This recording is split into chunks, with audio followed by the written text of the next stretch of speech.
Necessidade é aquilo que é de imediato, coisa do dia a dia. Ele falou: se Deus me der pão para comer, pão é necessidade do dia a dia. Roupa para vestir, também necessidade do dia a dia. O cuidado do corpo. Nenhum pecado, mas nós temos percebido hoje que a maioria das igrejas, as pessoas têm muito buscado de Deus coisas da necessidade do dia a dia. A primeira coisa que você vai aprender nessa noite é que se você quer ter uma trajetória de vitória, você precisa colocar a sua trajetória, a sua caminhada nas mãos de Deus. Você não pode ser uma pessoa que fica pensando apenas nas necessidades básicas. Jacó se preocupou com as necessidades básicas. Ele disse: se o Senhor me der pão para comer, roupa para vestir, e me der paz nessa jornada, diga jornada, caminhada.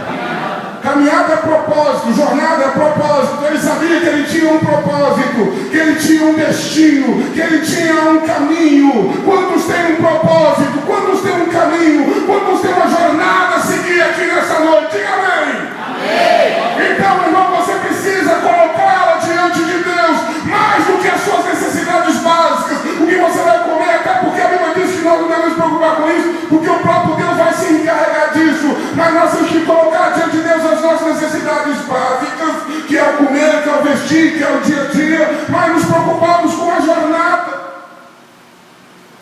E Jacó se preocupa aqui com a jornada. Ele diz: se o Senhor me der pão para comer, roupa para vestir, e me abençoar nessa jornada, nessa caminhada.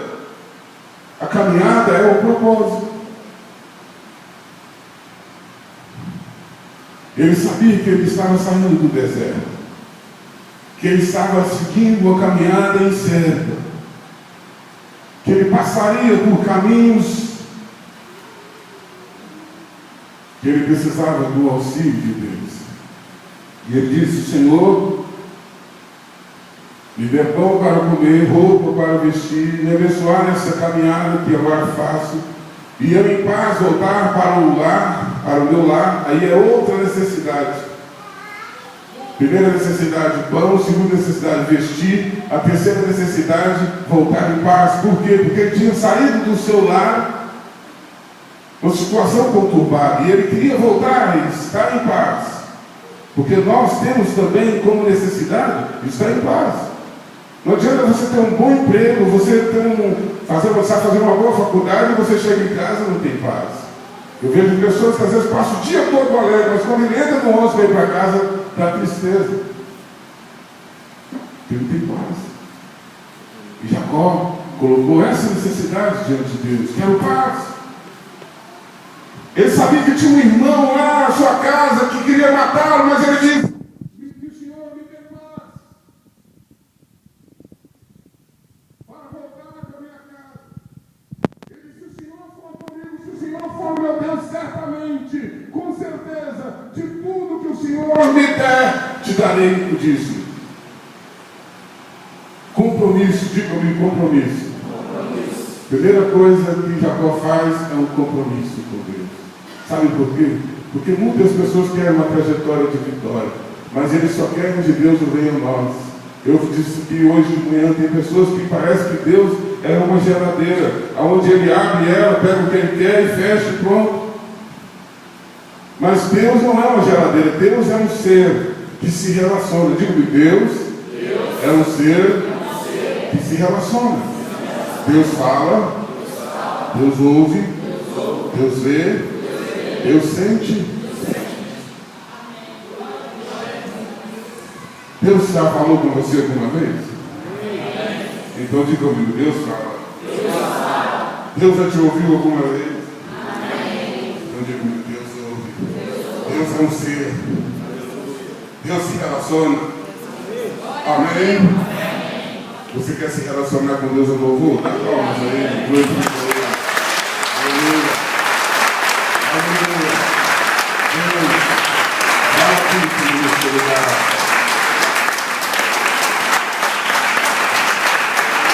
Aleluia. Glória.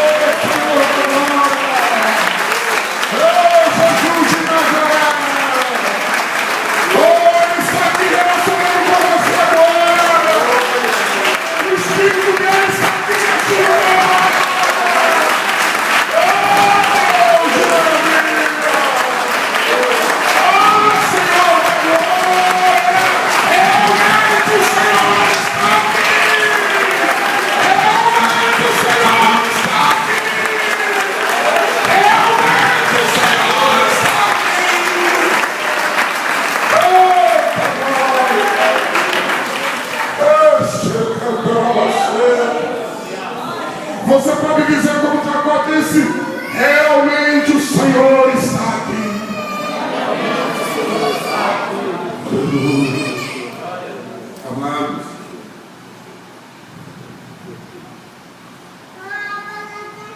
muitas vezes nós falamos com Deus apenas das necessidades básicas e esquecemos do propósito.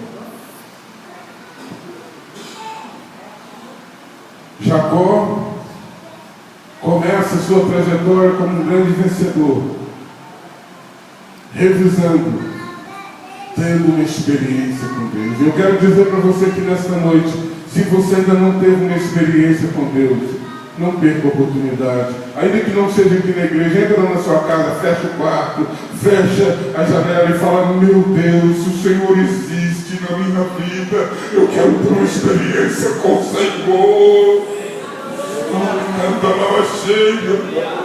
Tem uma experiência com Deus. Não seja apenas um religioso. Tem gente que é apenas religioso. Tem gente que está na igreja por obrigação. Tem outros que estão na igreja por causa dos amigos, outros estão na igreja por causa dos namorados, outros estão na igreja por causa da esposa, do esposo, outros por causa, mas que você esteja por causa de Deus.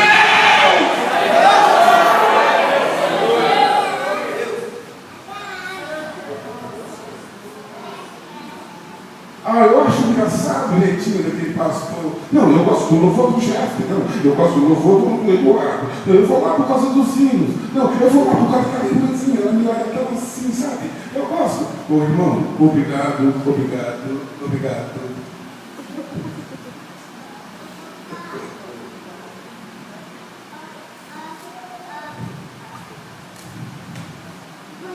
Mas eu quero dizer para você que tem alguém mais especial.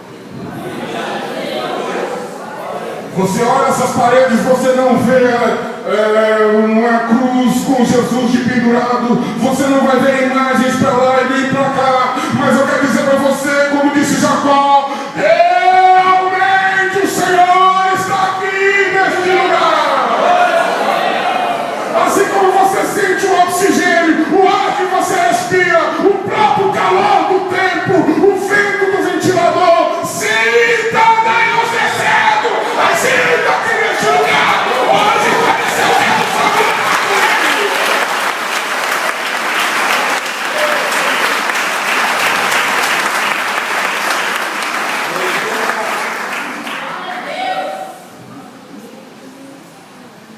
Jacó começa a sua trajetória tendo uma experiência com Deus. Irmãos, eu lembro da primeira experiência que eu tive com Deus. E foi alguma coisa assim. Eu lembro, eu cheguei na igreja, participei do culto, já disse aqui, cheguei muito doido, tinha fumado os meus baseados, eu estou vendo lá 2, 3 pastores. E alguém disse alguma coisa mais ou menos assim: Deus está com você. E eu lembro que eu fiz o que eu falei com você, entrei dentro de casa, fechei o quarto, não nem fechei o quarto, eu morava sozinho. E falei com Deus: se o Senhor existe, o Senhor vai fazer alguma coisa na minha vida.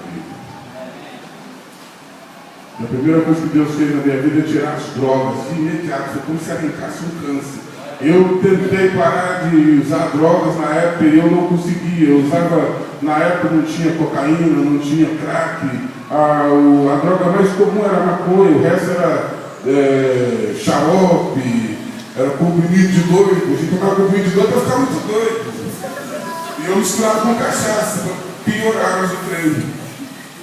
E na época era um tal de Jopitaridon, Florenal. O que eu mais gostava era Florenal, que me deixava assim bem doidão nele.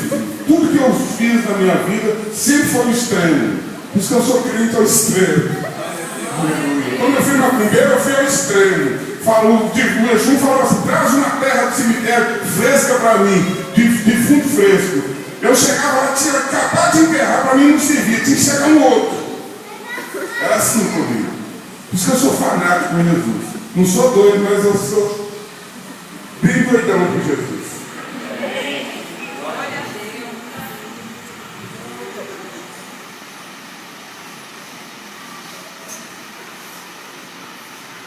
Amados, eu falei com Deus: Senhor, eu quero sentir o Senhor de verdade. E Deus então entrou na minha vida. Então, a trajetória de Jacó começa aqui numa experiência. sair da religiosidade, de informações que você tem a respeito de Deus, dado pelo pai, pela mãe, pela esposa, pelo fulano, pelo ciclano, e entrar no centro da relação com Deus. Aquela relação que traz temor. Temor, não medo, mas temor, o reconhecimento da grandeza dele, da divindade, da santidade de Deus. A gente vê uma igreja hoje muito superficial, muito distante. E isso às vezes é culpa da própria tecnologia, que facilita as relações das pessoas, automatiza a relação das pessoas, que hoje é muito automática através de e-mail, MSN, Orkut, Facebook, um monte de outros books que tem por ali. Às vezes até a própria relação dos pais na criação, que se distanciam, porque antigamente um filho para falar com o pai, o filho tinha que tirar o chapéu. Hoje o cara põe boné para trás, aí velho. Aí falar isso na minha época, chamar o pai de velho. E às vezes nós traduzimos isso para a nossa relação com Deus. Quando você tem uma relação de fato com Deus, essa relação traz temor. E Jacó, então, ele começa a sua trajetória de vencedor, primeiro tendo a experiência com Deus, depois estabelecendo um compromisso com Deus, trazendo Deus para ser seu parceiro. Você quer ser vencedor na sua trajetória? Que Deus seja o seu parceiro. Amém? Quantos querem Deus como seu parceiro? Diga amém. Irmão, se Deus for seu parceiro, você pode estar no deserto, você pode estar aonde for, no Piauí, não sei aonde for, Deus é com você e pronto, acabou. Aí Jacó então chega na casa do seu sogro chamado Labão. A primeira coisa que Jacó faz ali é negociar. Diga-me, negociar. Deus nunca vai fazer aquilo que você tem que fazer. Você tem que aprender isso, irmão. Deus nunca vai fazer. Deus vai até no fim do mundo com você. Mas o que cabe a você, você tem que fazer. E Jacó chega lá e negocia seu salário. Ele olha para aquela mulher mais bonita, a filha mais bonita de Labão, e fala: 7 anos. E ele começa a trabalhar 7 anos por Raquel. Quando termina os 7 anos de trabalho, ele já tinha a bênção de Deus. Quando termina os 7 anos de trabalho, que ele pensa agora, Raquel é minha. Aí ele fala por Labão, ó, terminou o meu trabalho, quero Raquel. Aí Labão disse: tudo bem, Jacó, vai dormir. Encheu ele de bebida, Jacó dormiu, bêbado. Quando ele acordou no outro dia, ele olhou, que procurou Raquel, era Lia. Lia tinha um problema nos olhos. Jacó olhou assim: epa, 3. Aí Jacó poderia fazer como muitos crentes, que diz que tem a marca da promessa, mas qualquer coisa que vem ele aceita. Ele fala: eu queria um dele e tal, mas Deus me deu um fusquinho. Eu queria uma casa com 10 contos, mas Deus me deu um barracão. Será que é Deus que te deu mesmo? Quando Jacó viu que não era Raquel, que era Lia, ele foi lá e disse: espera aí, Labão. A minha